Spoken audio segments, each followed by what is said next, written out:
आज फायनली मुहूर्त भेटला बरं का हे फुलपाखरं भिंतीवरती लावायला. त्याच्या आधी आज मस्तपैकी पावभाजीचा बेत केला आहे. कारण आज रविवार आहे त्यामुळे जेवणाचं काही जास्त टेन्शन नाही आहे. त्यामुळे मी पटकन भाज्या शिजत टाकल्या कुकरमध्ये. आणि त्याचसोबत हे मशीनचं कवर पण आणलं होतं वॉशिंग मशीनचं. आम्ही लास्ट वीकमध्ये गेलो होतो फनफेअरमध्ये. तिथूनच हे आणलं होतं कवर आणि ती आर्टिफिशियल फुलपाखरं. पण काही कामामुळं काय वेळ भेटलाच नाही ती लावायला.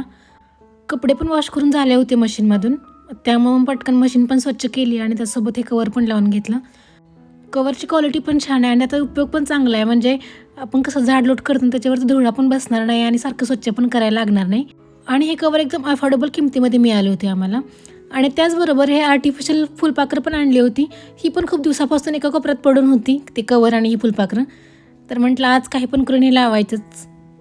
मग हातातली कामं थोडी बाजूला ठेवली आणि फुलपाखराचं पाकिट घेतलं. तर त्याच्यामध्ये 5 फुलपाखरं होती. प्रॉपर त्याला असेंबल केलं मी. त्यासोबत हा ग्लू पण भेटला होता ते स्टिक करायसाठी भिंतीवरती. मग यांनी पटकन त्या ग्लूचे छोटे छोटे गोळे बनवले. त्याच्यामध्ये 5 फुलपाखरं होती.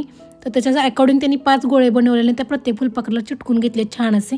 नंतर मी प्रत्येक फुलपाखरं ते असे फोल्ड करून घेतले कारण ते असं उडल्यासारखं दिसण्यासाठी त्याचा लुक यायसाठी.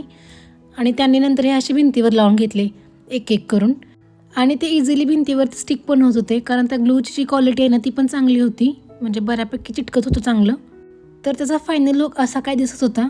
तुम्हाला कसा वाटला लुक कमेंटमध्ये नक्की सांगा. भेटूयात नेक्स्ट व्लॉगमध्ये. तोपर्यंत बाय बाय.